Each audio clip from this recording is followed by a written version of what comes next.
Hey everybody, and welcome back to the channel. Today we've got another Star Wars Galaxy of Heroes video for you. Today we're going to be checking out the Jar Jar event unlock. This is a guide specifically where I don't remod my characters to be kind of at the, let's say, ideal mod turn order, etc., etc. I just kind of roll with what I've got and I make it work. We're going to talk a lot about strategies that I use and an alternative strategy that I actually prefer over a lot of other videos that are out there. And we'll see whether you guys like this one better. Maybe it helps you, maybe it doesn't. I'm intrigued to see what you guys think. So with that being said, let's go ahead and switch over to the game itself, everybody, and take a look at what we've got here with the game. I'm going to go over first and foremost, and actually that's not the game, sorry guys. Here we go. I'm going to go first and foremost over the characters that I have, the mods that I'm running with them, and the general strategy with each of these characters. So first of all, my boss Nass, he is actually my fastest character. Again, that's very counterintuitive to what a lot of the other videos out there are going to tell you, because I didn't remod. I put them in as I have them for just regular PvP content, and I just didn't want to go through the crazy remodding process. And I found a way to make this stuff work. So for him, I have him modded for speed. You will see he is Relic 7. That is the slight advantage that I have in this situation, guys. But for the most part, I think it should work at R5 as well. There's no discernible difference for me here. So he's at R7. I have him modded for speed and potency. You guys will see that I have him at 312 speed. So he's not exactly crazy fast. We're not talking like 330, 350 and above type speeds here. But he does pretty much just have speed and some, solid potency to land some debuffs. In terms of next up, we've got Tarples. Tarples is not my fastest character, to be clear. He's at 275. Again, that's a very, very modest speed for Tarples. He is modded primarily for offense. That's his big thing here, guys, as well as some potency. Next up, this is where the big difference is. A lot of guides out there are going to tell you you want your Bombardier to be the fastest character for this event. For me, he's not. He is my second fastest character here, guys. He's at 294. Again, not blazing speed. If you guys are out there and you're like, oh my gosh, how am I going to get 350 speed on this character? Don't worry. You don't need that kind of speed to make this work, guys. So again, 294, I have him modded for offense, crit chance. He's pretty much all about the offense. The more offense you can get, the better. Obviously, speed is important on these characters, guys. So get what you can. But like I said, if you're doing the strategy correctly and you're meeting some minimum thresholds like I am here, this is not near as high as some of these other videos that are out there, you can still make it work. Phalanx, for me, again, you're going to see he's R8 right now, but in the video he is R7, to be clear, guys. I took him up after I got the unlock and everything else, but the footage is from him at R7. And again, he is not very fast. 246. He's mostly modded to be thick. You want as much protection as possible on him. Some people will put a lot more speed on him. I didn't. That's just what I've got. That's what I had to work with, and I made it work, guys. One thing you'll notice with some people with their mod loadouts, they might go for defense sets over health sets. So again, for me, I didn't do a remod here. This is just what I have available on him on a regular day-to-day basis. For me, health mods were the best I could make work. I didn't have those defense mods that fit what I needed, so that's what I ran with. But again, you'll see it works okay without too much of an issue. And just a little bonus in case any of you guys wonder what my Jar Jar looks like now that I've got him. He's an R9, and I got him modded for speed and potency. But anyway, that is not the point of today's video. So let's go ahead and pivot now, guys, from our general modding and our general strategy with that, and get into more of the details of the actual strategy in each of these events. So the footage that we have here, first of all, Wave 1, thank goodness, after they fixed the bug, is significantly easier. The general strategy of this, guys, is similar to the raid, in that you want to basically be getting as many counterattacks as possible. And if you can hit them with the AoEs and chain the AoEs together, that's great. The chaining of the AoEs is not as important as, for instance, the raid is. But this is all about getting those counterattacks and also still hitting the AoEs when you have the opportunity. So, we're going to get things started here. You're going to notice first and foremost, everybody, that my boss Nass goes first. That's just, again, that's the way that I have this team modded. It's not the ideal turn order, guys, but you can still make this work. So I'm going to come out, and the first thing I'm going to do is I'm going to dispel any debuffs, but the bigger thing is I want that retribution.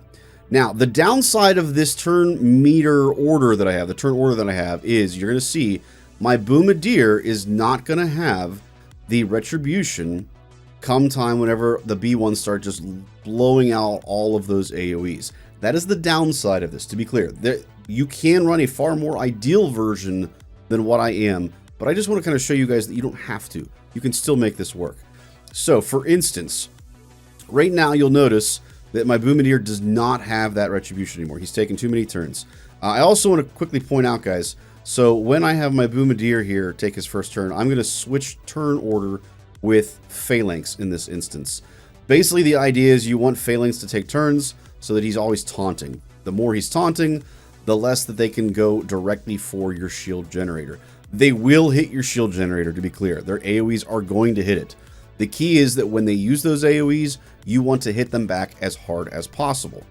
Also, you don't necessarily want to focus in on one specific character. Keep that in mind. You kind of want to toss this around and kind of whittle them down all kind of at the same pace. For Jar Jar specifically here, guys, you're going to pretty much always use either his AoE or his basic. His third ability is pretty much useless against B1s. And you're going to notice there's a very common theme here, guys, in terms of what strategies work with B1s versus what strategies work with Droidecas. And that's going to be very important as we continue down the road here. Phalanx, same concept. You're going to want to basically use the specials whenever possible. Tenacity down does not hurt at all, but again, the idea is just you need attacks, guys. The more attacks, the better. Now, I do want to pause real quick here. So we have Tarples taking his turn right now, guys. And with Tarples, you do not want to use his second special, that ability that calls someone to assist, because that is going to mark the leader. It marks the Separatist leader whenever there's Separatists on the field. And you don't want that. You want to continue to spread those attacks around and not focus in on just one character. So you're going to notice that I either use his AoE or I use his basic.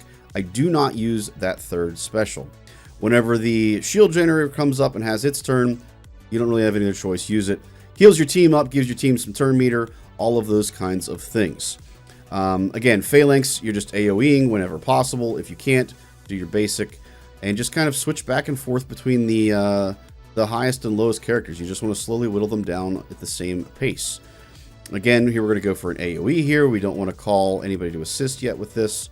The other thing I want to point out in terms of calling to assist, if you are not calling Phalanx for any reason, guys, you pretty much always want to call Boss Nass. But in this mode specifically, you're always going to be calling Phalanx. That will change in other nodes as we continue on later. One thing I also want to point out here with Bombardier, obviously you want to swap that turn meter with that third ability whenever possible to Phalanx, do the AoE whenever possible, but the middle special, the second ability here, the first special is what I should say, is very useful if you have 1B1, like so for instance, the 1B1 has 218 stacks. I really should probably use that middle ability on him because there are many instances of damage from that character. You can see I actually didn't do that at that point, but again, it's not the end of the world. As long as you're fairly rotating well throughout this, you'll be okay. Now, for me personally, I found that as long as I still had my shield generator at about the point where they were all below or close to 100 stacks, I could survive for the remainder of the time and be okay. If they're significantly over 100, then you're going to run into trouble. So for instance, right now, we are at stack 6. Basically, as soon as you get below 10, you know, like, oh, okay, the AoEs are coming. It's going to get gnarly here. What's going to happen? So you can kind of feel for that. Right now, like I could tell right now, I'm going to be fine. I've got 2 of them below 100 already. 1 of them almost at 100. And the other 2 are not significantly higher than that. So it's going to go pretty easily at this point.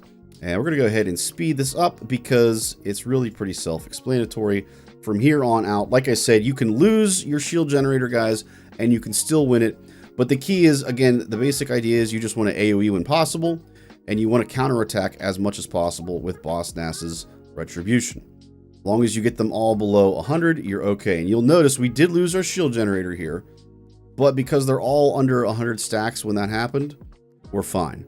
You should have at least one B1 out by the time you finish this first, by the time your shield generator goes down, guys. So, all right, next up, we're going to be taking a look at Tier 2. Now, Tier 2 is not significantly more difficult, in my opinion, compared to what we get into later in the events. What I want to point out here is the general strategy that most people are going to tell you to run, and then I'm going to show you the strategy that I prefer to run a little bit later on. So the general strategy here is that you want to take out that Droideka as soon as possible. At minimum, you want to dispel whenever that Droideka has the damage immunity and or taunting. That is your absolute #1 priority. That has to happen. No matter what strategy you run, you cannot let him, or any other Droidekas for that matter, hold damage immunity and tanking abilities, especially with the damage immunity. So we're going to go ahead and slow this back down a little bit here so you guys can see this more at normal speed, and we're going to go ahead and let it roll here. So what I do to start with here, guys, I have Jar Jar going first, unfortunately, in this instance, because he got random turn meter. And basically, my choices are either to basic and do nothing or an AoE. You're going to roll with an AoE here pretty much in this instance. So we run the AoE. We're not going to do any damage to the Droideka. It's not the end of the world, though. They're going to take a bunch of turns. And unfortunately here, I'm, again, pretty stuck. Between the basic and the special, neither one of them are going to do anything because of that damage immunity, tenacity up, etc., etc. So I'm going to end up just running the basic here. You can see I'm kind of like torn as to what to do because this is not an ideal start here. But yeah, there we go. We run the basic. Luckily, the perk of this is, so Jar Jar, if you guys don't know how this kit works, Jar Jar had blind on him, which means he's going to call people to assist. When he does that, Tarples is going to get called. So in case any of you are like, whoa, wait, how did that assist happen? If Jar Jar is blinded, he calls everyone to assist. So that's something you want to pay attention to with Jar Jar, because that can dictate what you do and how you handle things. So for instance, if he has that damage immunity on there and you've got blind, you know, okay, I don't need to use Boss Nass's Dispel. I can just do a mass assist on him and remove that and be okay. So keep that in mind moving forward, guys. Now, as the battle progresses here, so at this point, we could try our third ability or stick with our basic. The issue here, guys, is that when we have this many B1 stacks, that third ability is going to pretty much be useless, and you can actually see a little bit of a hint as to what I'm going to be doing later on. Now, real quick, the other thing that comes into play here, guys, you'll notice we got Death Mark on Droideka. If you can get more than 2 buffs, so in other words 3 or more total, on a character, there is a chance when you use Jar Jar's basic, there is a chance, it's not always guaranteed, that he will put Death Mark on a character. In this case, we got lucky. We used that basic. It was on B1. It was not focused on Droideka, but because he had multiple debuffs, we were able to land that Death Mark on him. Now, I chose to use the AoE here. You're going to see that does some damage. Unfortunately, it gets cleared. We couldn't take full advantage of that. But anyway, back to our general strategy, guys. Again, we're going to flip turns here with Phalanx. That does not change, except for rare occasions. Most of the time, as long as Droideka does not have the taunt or the damage immunity, you're going to flip-flop your turn meter to Phalanx at all times. The exception to that rule is if you need to dispel that Droideka. And if that's the case, then you're going to want to flip your turn meter to Boss Nass so he can dispel. Or, as an alternative, Tarples for his basic if Boss Nass has his ability on cooldown still. Now you can see we are pretty much hard focusing the Droideka at this point. He's got a lot of debuffs. We did the basic. We got the Death Mark. Boss Nass calls an assist. Boom, he's down. Easy, easy win in that instance. That is the main strategy that most people run. They try to get the debuffs on the Droideka, try to land the Death Marks, take the Droideka out as soon as possible, and then save, in this instance, the Staps, and then eventually the B1s for last. So you'll notice that we pretty much are just counterattacking the B1s. Similar concept with that to Tier 1. Again, you want to have Retribution up as much as possible. so you can counterattack as much as possible. And we're going to focus on the stabs, take the stabs out, and then eventually focus on the B1s. We're going to go ahead and put this up to a little bit of a faster speed here, because it's pretty self-explanatory at this point. Again, you can see we landed a death mark there on the Stap, so he went down much, much faster. This tier 2 here, guys, is not significantly difficult in my opinion. As long as you keep your Droideka under control, it really isn't too bad. It's very similar to tier 1 in that you just kind of slowly whittle down those B1s eventually. You take them down evenly, of course, across the board. At this point, again, same idea. You do not want to use Tarpals' third ability because you don't want a mark on the leader, just as a heads up on that. Again, that's going to come into play later, where we will use that at times. So you can see we got it down. We've still got 12 stacks of charge left at this point. We really weren't in danger at any point in this particular tier. It was not very difficult at all. Now, the next tier is significantly more difficult, and I'm going to go over the strategy that is most common from a lot of content creators first, and then I'm going to go over the strategy that I actually found to be significantly easier, even if you don't have great mods and great relics and things like that. So most of the time what people are going to do is tell you to go for those Droidekas first. You got to get the Droidekas out. As you get them out, the damage coming in is significantly reduced, and you're going to be in far better shape. So let's go ahead and run this, and I'm actually going to run this at full speed here, guys, the 2x speed, just because we really don't need to hash this out. Again, you can see a lot of other people's videos on the details on how this works. It's the same concept as tier 2 in that we want to dispel any Droideka that has damage immunity, especially, or ideally if they've got the taunt, you want to get rid of that too.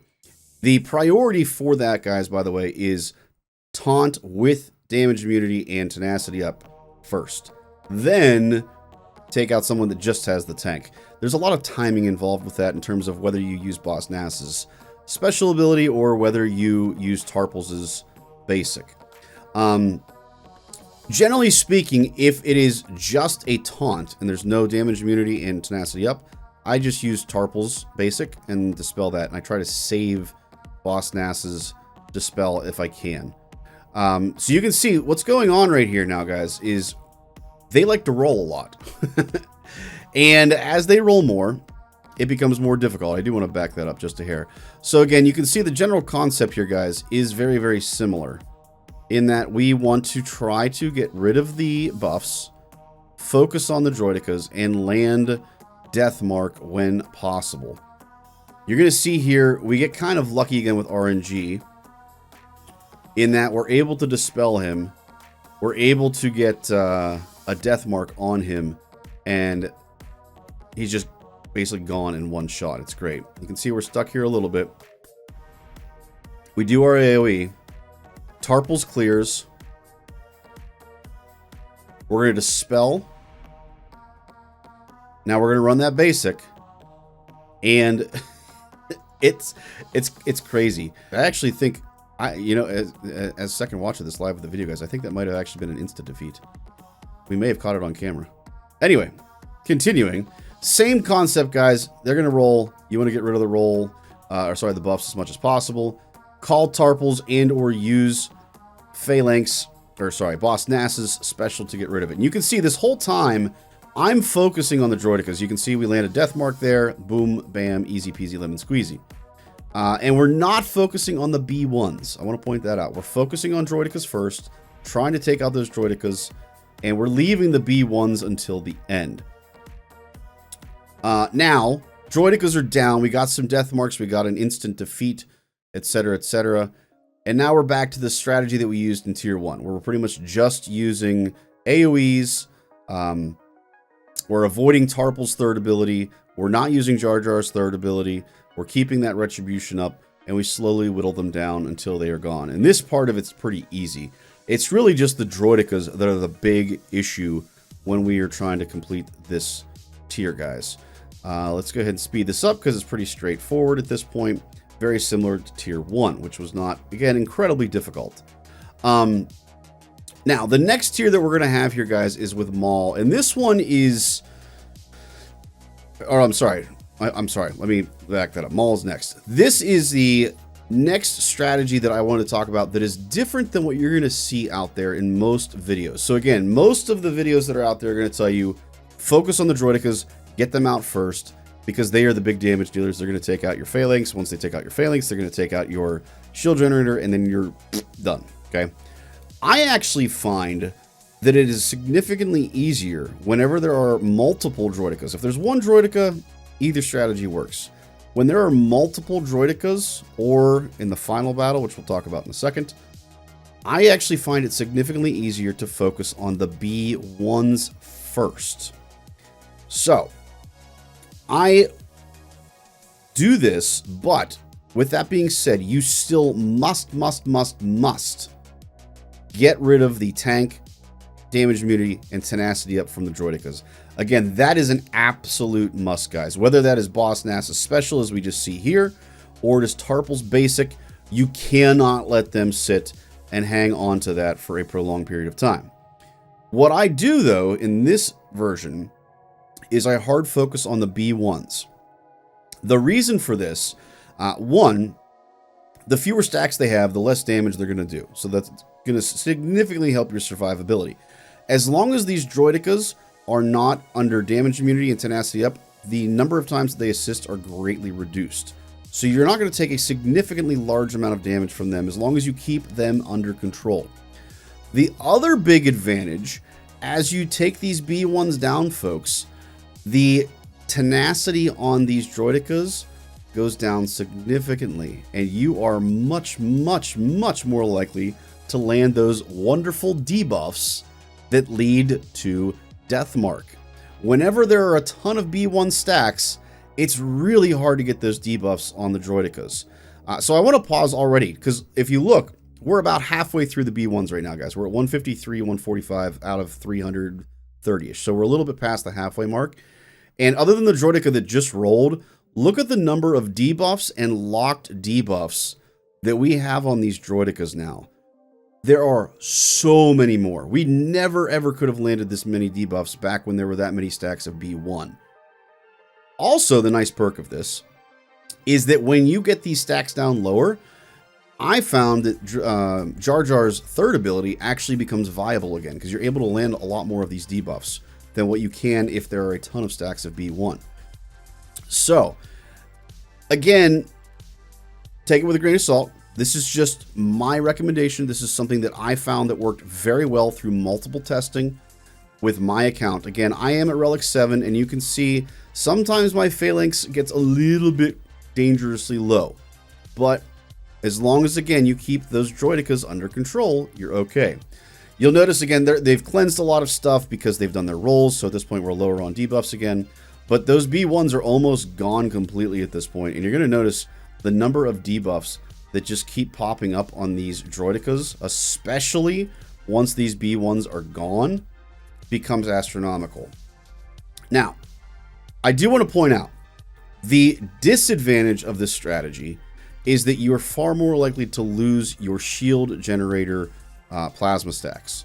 So there's a little bit of a risk and reward to this. The good news is, in my opinion, most of you probably are not going to have a ton of relic levels, but you're going to have the same number of stacks of shield generator no matter what. So as long as you have enough of those shield stacks to get you through, and you get those B1s down, like I said, you're going to see here real quick, guys, the number of debuffs that land are so much higher. The chances of us landing that death mark are significantly greater, and the damage that we are doing is also significantly greater because of all of those debuffs. Remember, a lot of the damage that the Gungans do is tied to the number of debuffs that are on the field. So, again, the droidicas just become significantly easier to kill once you have all of these debuffs piling up on top of them.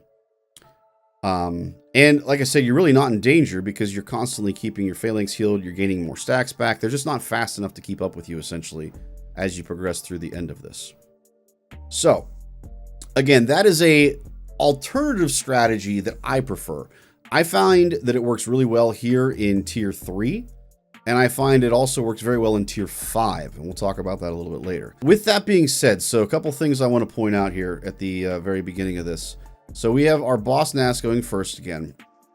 We have the option to either dispel, which is pointless in this particular tier, guys. We have the option to cleanse ourselves and put up retribution, which I want to point out is also currently pointless because Maul's just going to do his AoE days. He will land those dazes a lot.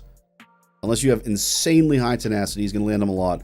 So the retribution is kind of pointless. I find it's better to save that cleanse and retribution for after he has landed the dazes, so you can at least call people to assist in certain situations. So I will call, I'll actually do Boss Nass's basic a lot more than I would at any other tier in this, because it at least calls an assist, gets some more damage on the board. You'll notice, for instance, let me back that up real quick here. You'll notice that in this instance with Bombardier, I actually call Boss Nass instead of Phalanx. The big reason for that is because Maul is not going to do a whole lot of damage to your shield generator. This is a situation where you really just want to get out and put as many debuffs and as much damage as possible on him when you can. You really don't have to worry about the shield generator with him. Like I said, he's not going to really focus on anything other than your characters, except for the occasional AoE. Death marks on him, you can see we landed one there, don't really do anything. He is immune to that health-based damage, so that doesn't really help us much at all either there. But again, you can see, so we've got days on a couple of us here. I'll dispel, or I'll cleanse that as soon as possible. The other nice thing is here with Tarples. I want to point out Tarples, before we chose to not use his third ability because we didn't want to mark the leader. In this instance, there's no reason not to do that, because remember, you're calling someone to assist. So rather than doing an AoE, most of the time I actually would call that special. I'd call Boss Nass if possible. Boss Nass then calls somebody else. Ideally, he calls Tarples, because Tarples does more damage and he puts that shock on basic. It's a great little combo. So again, kind of the strategy in this phase is almost like the opposite of what we had in earlier phases, where we don't really care about the retribution that much. We don't avoid using Tarple's third ability. We don't always necessarily need to call Phalanx with Bombardier, that kind of thing. So a lot of just kind of different approaches. Also, I want to point out, so you just saw there on the video, that I do use Jar Jar's third ability in this one as well. So again, Jar Jar and Tarples, very, very similar situations here, guys, where we can use that third ability against Maul, whereas in the other tiers, we don't necessarily do that, especially when there's B1s present primarily. So let's go ahead and kind of speed this one up again. Again, there's really not a whole lot to this tier, guys. It's relatively easy. You'll see that I'm never really ever in danger of any kind of damage. My stacks on my shield generator are never really low.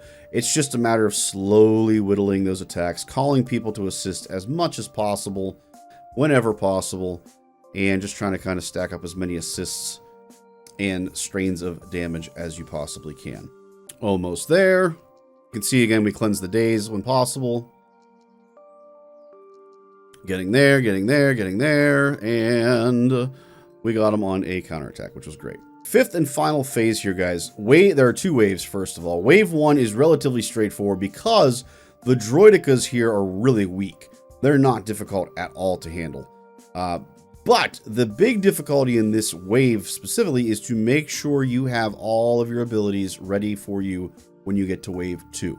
So let's talk about wave 1 first. With wave 1, again, same general concept that we had in the third and sort of second tier of the Jar Jar Unlock event. You need to keep the droidicas under control. If they have the tank and or damage immunity, you absolutely must get rid of that. If they have a tank or a taunt, not as big of an issue, but the damage immunity tenacity must go. Now, in this particular round, I actually focus on the droidicas, and I recommend that you do that. I don't recommend the alternative approach here, and there's a big reason for that. It's not the damage. It's very easy to take out the droidicas. The reason is you want those abilities to be on cooldown, and you can kind of slow play it with the B1s, so to speak. So we're going to go ahead and kind of check this out. Again, we kind of get started. Jar Jar got a bonus turn there, so we're stuck just doing the AoE, because we really don't have an option on that, unfortunately. Again, we are going to either dispel with Tarpal's basic when possible, or we're going to dispel with Boss Nass's special if possible. It all depends on Droidekas and what their turn order is. There's a lot of RNG involved in that, guys. I do recommend that if it is just one Droideka that has the damage immunity, try for Tarpal's basic. If they both have it, Boss Nass's special. Now, in this one, you are going to want to go back, kind of like I said, to the original strategy of tier 2/3, in that you're always calling Phalanx with Boomidir. You do not really need to call Boss Nass at all in this instance. You can see these Droidekas go down very, very quickly. We just had, for instance, a moment there. You can see this Boomidir rolls out those Boomas, and he basically one-shots the Droideka. That would not have happened in the other tiers. So these Droidekas are way, way easier to destroy. You can see that we took out the Stap and the Droideka with an AoE. It's very, very easy to take out these Staps and Droidekas here, guys. Now, once you get the Droidekas and the Staps out, you're down to your B1s. This is where it actually becomes a little bit more challenging. Again, the Droidekas, Staps, very easy. The big thing here is you need to take them out relatively quickly so you don't lose stacks of your shield generator, but you also need all of those abilities ready to go for the next wave. So my general recommendation here, folks, is to take it down until they are at about 100 to 130 stacks, somewhere around that realm. Again, similar strategy to tier 1. You're doing your retribution to get your hits. You're doing basics, calling to assist. Still, all of that's on the board, just like we did in tier 1, up until we hit about 130. We're going to go ahead and slow this back down again because we're going to be pretty close to that number here. So I've got one of them down below 130. We had a nice amount of retribution there. And at this point, I'm pretty much going to stick to my basics. I don't want to use any other specials because I want those ready to roll for the next round. As tempting as it might be, you really should not do it. It can be a little risky, and you're going to lose some shield generator stacks. You're going to see I do lose. I went from like 18, and I think I ended up with 12 by the time this is done. So you will lose some shield generator stacks, guys, but it is more important to have those specials ready to roll than it is necessarily to have the shield generator stacks. Now, if you're going to go from 18 to, 8, then I might risk running those AoEs and specials instead if you really, really need them. But try to avoid using them as much as possible. All right, so we've gotten into wave 2, and we have been able to get all of our abilities off of cooldown. They're all ready to go for us. This is, again, where it gets a little controversial in terms of what strategy you should run. So a lot of people will run the strategy, again, they hard focus on the Droideka, take the Droideka out first, then go for the B1, then go for Newt. And I'm sure a lot of you already know at this point. If you don't, spoiler alert, once Newt is done the first time, he summons another Droideka to come out. So don't spend everything you got on Newt the first time. We'll talk about that in a second here. I prefer, again, the alternative method here that we did in tier 3, where we focus on the B1 instead to start with, and that allows us to put a lot of debuffs on that Droideka. We're far more likely to land that death mark, and we get that Droideka out far more easily than if we were to do it the other way. The main reason for this, guys, is because, remember, that B1 is healing up that Droideka every single time it takes a turn and uses its AoE. So even if you make some decent progress on that Droideka, there is a good chance that you are going to just simply not do any damage because that B1 comes back in and heals them right back up. I do want to point something out here, guys. So I had a choice here to either use Boss Nass's first special for the retribution or his second special to cleanse the taunt. I choose here not to cleanse it because he's going to roll more than likely. He's supposed to go next, so he's probably going to roll. And I have Tarpals coming up immediately after him. So there's no point in me using that cleanse here. If he rolls, I'm just going to cleanse it with Tarpals as basic on the next turn. Not a big deal. I would rather have that retribution up and ready to go so that if we've got any multiple attacks, anything like that, we can counterattack. So just as a point of emphasis there, guys, you do have a little bit of RNG involved in when the Droideka goes and what he does and things like that. I actually choose here, guys, to use the AoE and not the basic, because there is a good chance of landing the stuns with Tarpals here. And we did get those stuns, which was really nice, by the way. And plus, you can see my boss Nass is not far away from taking the turn. So it was kind of a strategic risk. I was able to make it work. And in this instance, I actually swapped turn meter to boss Nass so that I could then remove those debuffs. Now at this point, because he's pretty well under control, the Droideka that is, he's pretty well under control, I'm going to go over and start focusing more on the B1. Again, general strategy, just like we talked about in Tier 1, you're going to use your basics with Tarpals, you're going to use your basics with Jar Jar, not their third specials, AoE when you have the opportunity. In terms of, we just saw here with Phalanx, guys, in terms of extortion, so you can choose to either use it, by that I mean cleanse it, and they can get up to 5 stacks of profit, or you can choose to leave it on there and run the risk of getting stunned. I choose to remove it. I have done this as well, where I haven't removed it and I've made it work. I think it's a little bit more risky where you don't remove it, but again, there's a lot of RNG risk reward to this event, folks. So I choose to remove it, and I'm going to remove it almost all the time when possible. Unless there's, for instance, an opportunity to take out Droideka, because he's at like a sliver of health, and then I might risk that and go for Droideka instead. So you can see, again, I cleanse it. And again, we're focusing on that B1, guys. We are actually going pretty hard on him. We're going to use, again, Tarpals Basic. We're not going to use that third special. Droideka has rolled, which means he is now immediately our biggest priority. We need to get rid of those stacks ASAP. I had a choice here, to be clear, guys, with Phalanx, and you kind of have to mix your, again, risk or reward. Do you want to put up the vulnerable ability, which will lock in, or do you want to try to put tenacity up? I decided to go with tenacity up first because I know that he's not going to roll, so he's not going to cleanse it. And then that means there's more of a likelihood of me landing some more debuffs on him and or other characters as well. So I made a strategic choice there to go with the tenacity down and not the vulnerable. You can see here, unfortunately, we did not have the cleanse ready to go, so we just went with the retribution instead. And we are stuck at the moment. Unfortunately, it does happen. You can get stuck, and that Droideka can do some damage, folks. Now, luckily, we had that mass assist, which called Tarpals. Remember, if you have blind on Jar Jar, guys, he will call a mass assist. We talked about it earlier in the video. It is massively, massively important.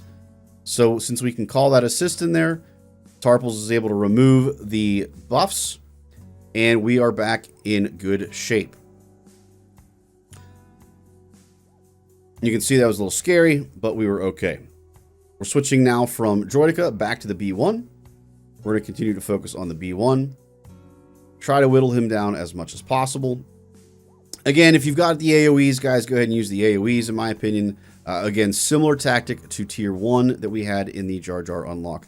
Again, I will cleanse those extortions as much as possible, whenever possible, except for rare occasions. I do have blind here, so you're going to see a mass assist again, which was nice. Some more extortion. I don't know how you extort a non-living thing, but you know it happens. So again, I want to point out right here, guys. So Droideka was able to roll. So again, he became our priority here. I did not have the Dispel ready on Boss Nass, unfortunately, and my only option was to basic. Luckily, we got some assists from the right people. Tarpals cleansed it, and we were back in better shape. Now, if you get that extortion on on your shield generator, guys, if that happens, you kind of have to, again, risk reward. If your team is really low on protection or they're really low on turn meter and you really, really, really need to get them back up and running, maybe you do your shield generator ability and risk having extortion. In this case, my team was in pretty decent shape, so I cleansed it. Also, I want to point out they have 5 stacks of profit. They will not go higher than that. So once you've cleansed that 5 times, you might as well cleanse it every single time at that point in time. Again, we're going to continue to focus on B1 since Droideka has been cleansed. He's slowly going down. Usually once I get him below 100, or more ideally below 50, then I don't focus on him quite as much. But I said, you know what, let's go for it. And we yeeted him. Now, at this point, you will want to focus on Droideka. Hard focus. You'll notice, since the B1 is out here, guys, my Droideka's my Jar Jar's third ability is back on the table, baby. And you're going to see the immediate difference versus if we had done this when the B1 was still at full stacks. We never, ever would have landed that many debuffs if we had tried to do that back when we had a ton of B1 stacks. This is why I recommend going for B1 first. Healing is gone. Just control the Droideka, guys, and then take out that Droideka after the B1 is out. It makes a massive difference, and you're way more likely now to be able to land those death marks as we continue through this. I do want to point out again right now, guys, you do not want to use Tarples' third ability. We can use Jar Jar's, that's fine. But Tarples' third ability is still off the table. You do not want to mark Newt. Absolutely do not want to do that. So again, we just keep focusing hard on Droideka. I'm going to save that Dispel. I don't need the Dispel because he doesn't have the roll. So I cleanse ourselves. We can do AoEs. AoEs are fine. That is not a problem either. Again, here I have the choice. Do I do the basic? Do I do the third? At this point, I actually chose to do the basic for one main reason, and that's because he was about to die. So I decided, you know what, I'm going to try to save that ability, use that later. Hopefully the basic finishes him off, which it did. Now, time to hard focus Newt. Good news is, when it's him by himself, you're pretty much in the clear. The bad news is, like I said, he is going to summon a Droideka after the first time that he is defeated.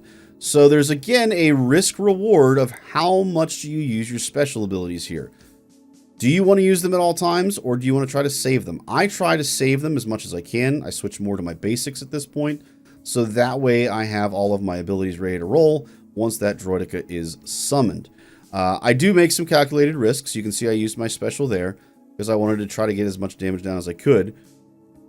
Death Mark, to be clear, also, guys, does not work here against Newt as well. He is immune to health-based damage. So first defeat is done, Droideka is summoned, and stealth is on the board. Very similar concept to before. We're going to try to hard focus on the Droideka. If he doesn't have the tank tech, if he doesn't have the damage immunity, the tenacity up, do not dispel him.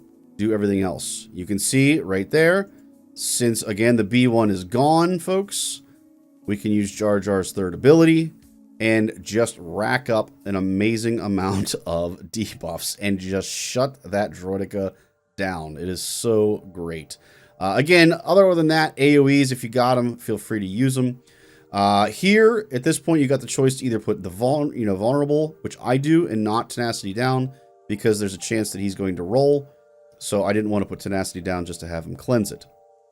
You can see that we were able to luckily kind of loop him there. AoEs. Again, basic here, you don't want to use the Dispel yet because you don't need it. And your Droideka is going to go down really easily, guys. He does get the roll off, but again, not a big deal. Go ahead and cleanse that. Basic here, because again, you're not going to do damage. Unfortunately, not a Tarples call, but we've got Tarples there. Tarples finishes them off. And now, it's down to just Newt, everybody. And it's the similar concept to what you ran before, where you're just trying to whittle them down bit by bit. Very similar to Maul that we had in Phase 4. And it's really pretty easy at this point. So again, it's very, very similar, guys. There's basically 3 strategies.